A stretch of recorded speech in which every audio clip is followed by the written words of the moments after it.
Good morning students. मैं आदर्श। मैं आरव।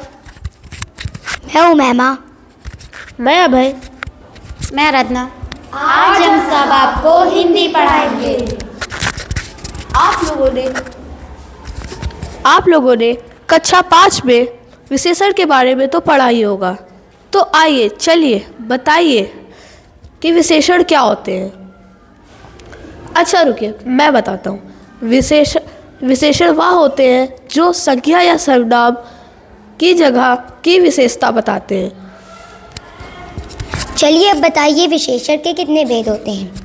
विशेषण के 4 भेद होते हैं: गुणवाचक विशेषण, संख्यावाचक विशेषण, परिमाणवाचक विशेषण और सर्वनामिक विशेषण। इसमें से बताइए संख्यावाचक विशेषण किसे कहते हैं। संख्या या सर्वनाम की विशेषता बताने वाले शब्द संख्या बताने वाले शब्द संख्यावाचक विशेषण कहलाते हैं। जैसे कि मेरे पास 5 आम हैं, इसमें 5 आम की विशेषता बता रहा है कि वो कितने हैं, इसलिए वो संख्यावाचक विशेषण है। अब बताइए परिमाणवाचक विशेषण कौन से होते हैं। जो शब्द नाप तोल आदि से किसी वस्तु या द्रव्य की विशेषता बताते हैं वो शब्द परिमाणवाचक विशेषण कहलाते हैं। जैसे मेरे पास 1 किलो चीनी है। अब बताइए सामनामिक विशेषण किसे कहते हैं। कोई बात नहीं, मैं बताती हूँ। वह सामनामिक शब्द जो संज्ञा शब्द के पहले लगकर उनकी विशेषता बताते हैं वह सामनामिक विशेषण कहलाते हैं। जैसे यह पेंसिल में मेरे बहन की है, किस लड़के ने तुम्हारी मदद की थी। आइए विशेषण के बारे में विस्तार से जानने के पहले हमें यह जानना होगा कि संख्यावाचक विशेषण और परिमाणवाचक विशेषण के 2 भेद होते हैं: अनिश्चयवाचक और निश्चयवाचक। तो चलिए अब इस वीडियो से समझते हैं। विशेषण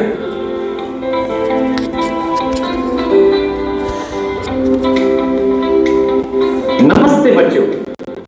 हम प्रतिदिन अनेक प्रकार के वाक्य बोलते हैं। इन वाक्यों की संरचना में अनेक प्रकार के शब्दों का प्रयोग होता है, जैसे संज्ञा, सर्वनाम, विशेषण, क्रिया तथा क्रिया विशेषण आदि। आज हम इन शब्दों में से विशेषण के बारे में विस्तार से जानेंगे।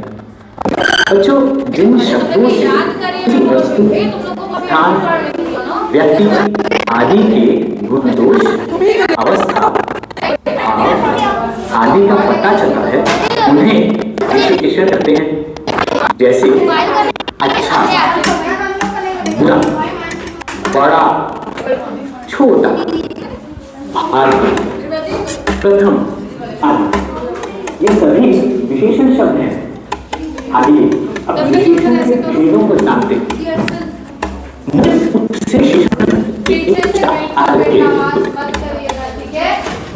गुणवाचक विशेषण, संख्यावाचक विशेषण, परिमाणवाचक विशेषण, सार्वनामिक विशेषण। सबसे पहले गुणवाचक विशेषण को जानते हैं। गुणवाचक विशेषण शब्द किसी प्राणी, वस्तु या स्थान के गुण दोष, रंग रूप, गंध स्वाद, आकार प्रकार, अवस्था आदि के बारे में बताते हैं। तो यह थी गुणवाचक विशेषण की परिभाषा। तो आइए कुछ उदाहरणों से गुणवाचक विशेषण के बारे में जानते हैं। जैसे सरल, सच्चा शब्द से गुण का बोध हो रहा है। झूठा, बुरा शब्द से दोष का बोध हो रहा है। और मोटा, लंबा शब्द से आकार का बोध हो रहा है। अब कुछ गुणवाचक विशेषण शब्दों का वाक्यों में प्रयोग करते हैं। जैसे मालिका का स्वभाव सच्चा और सरल है। आदि आकार में मोटा और जिराफ आकार में लंबा होता है। तो इन वाक्यों में सच्चा, सरल, लंबा किसी को बता रहे हैं। इसलिए सब गुणवाचक विशेषण है। आइए अब संख्यावाचक विशेषण के विषय जानते हैं। किसी संज्ञा या सर्वनाम की निश्चित या अनिश्चित संख्या के बारे में बताने वाले शब्द संख्यावाचक विशेषण कहलाते हैं। तो यह थी संख्यावाचक विशेषण की परिभाषा। तो आइए कुछ उदाहरणों से संख्यावाचक विशेषण के बारे में जानते हैं। इसको खींचो, फोन फंसाओ। सीधा थोड़ी बताना है पूरा। तो बच्चे यहाँ 3 शब्द से निश्चित संख्या का बोध हुआ है। इसी प्रकार कुछ शब्द से अनिश्चित संख्या का बोध हो रहा है। अब इनका वाक्यों में प्रयोग देखते हैं। 3 लड़के आपस में बात कर रहे हैं।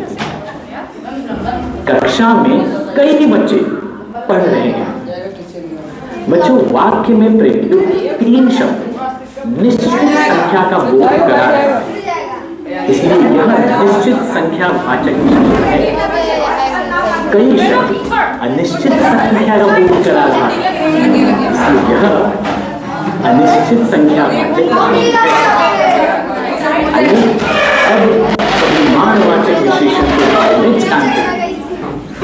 किसी भी वस्तु की निश्चित या अनिश्चित मात्रा बताने वाले शब्द परिमाणवाचक विशेषण होते हैं।